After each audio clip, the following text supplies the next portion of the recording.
You didn't give them life, but you give them living. Hi, I'm Jesse, and this is the Valiant Lifestyle. In this episode, I'm going to be talking about how your voice matters, and even though that you're not their biological dad, you still count, my man, and you're not a write-off.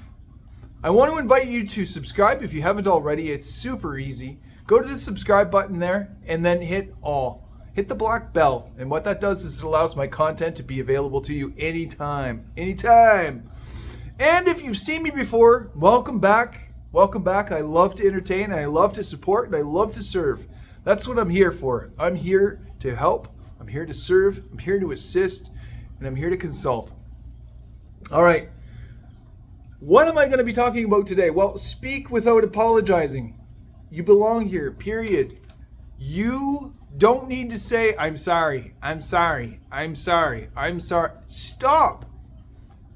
Your mere existence is important.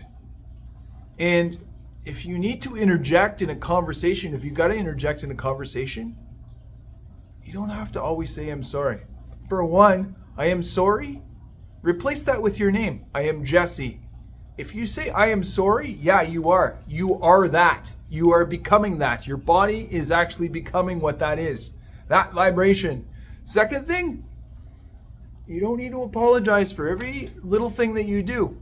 As Canadians go, yeah, we apologize even for bumping into somebody even when it wasn't our fault. We apologize for walking down the street and tripping and maybe accidentally hitting somebody and it wasn't our fault.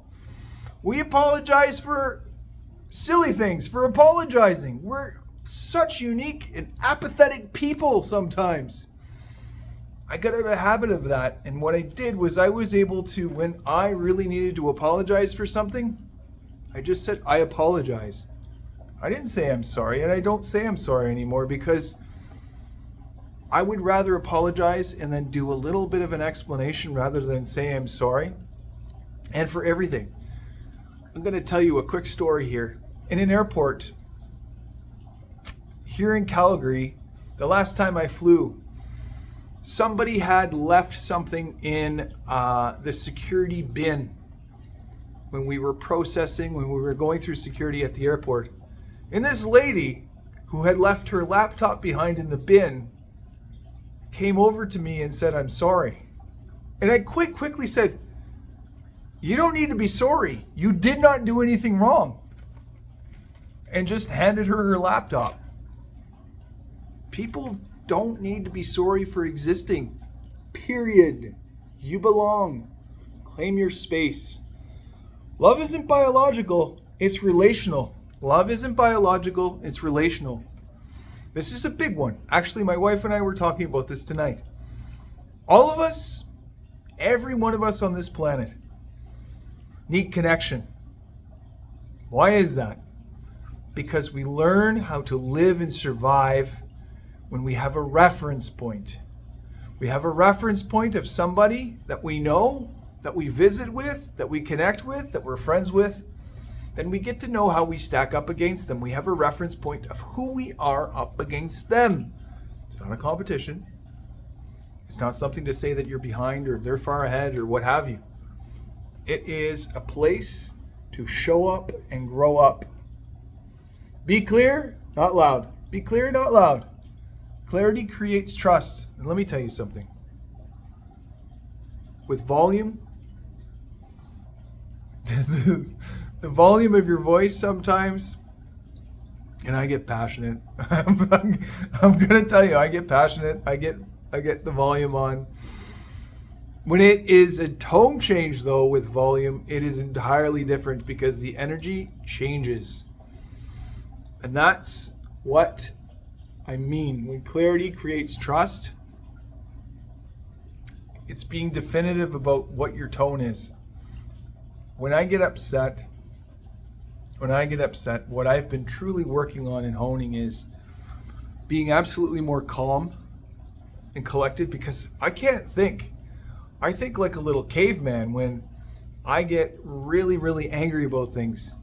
Things aren't clear. I don't react quite as well. I don't think clearly. I do things. I get complacent. And that's not me. That is not me. even though you're not the biological dad for your stepdaughter or stepson, they need you to be clear. They don't need you to be loud. They don't need you to be another ogre, because you will be quite quickly becoming that stepdad that is that ogre dad. And that pure bond that you are developing there with them, that's legacy, my man. And they're going to be talking about that for years and years and years. My stepdad did this. Tell you what, I've got a friend who is so upset about their biological dad.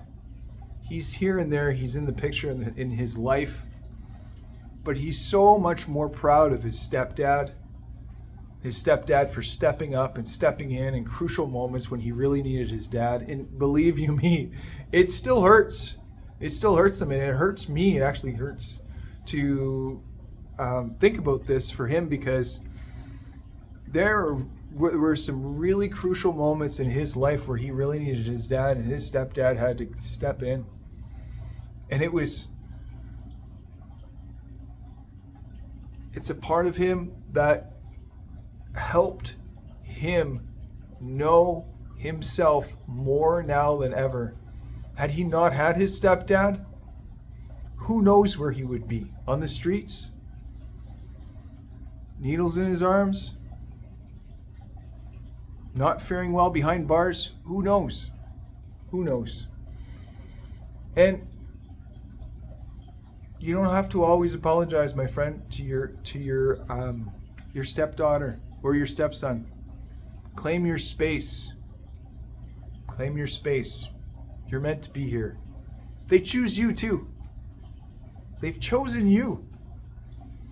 And they make that choice just like you choose them. For a deeper conversation about this, I would love to be able to talk to you about that. I'd love to know how I can support you, my man. Go to thevaliantlifestyle.com and book that 30-minute call. And I'm also offering, as a bonus, I'm also offering a 3-day course. A 3-day course. My free 3-day course. Sign up now. We're headed into a masterclass in a couple of weeks by yours truly, me. And I'm going to be leading you through some wonderful moments that could be life-changing. And they could be the ones that you've been looking for, those moments, those tools, those strategies that help you get through some of the most darkest parts of your life right now. What I want you to do now is I want you to comment, "They know my love." They know my love if you've stepped into your voice as stepdad, his bonus dad. All right. Thank you for watching. Let's do this.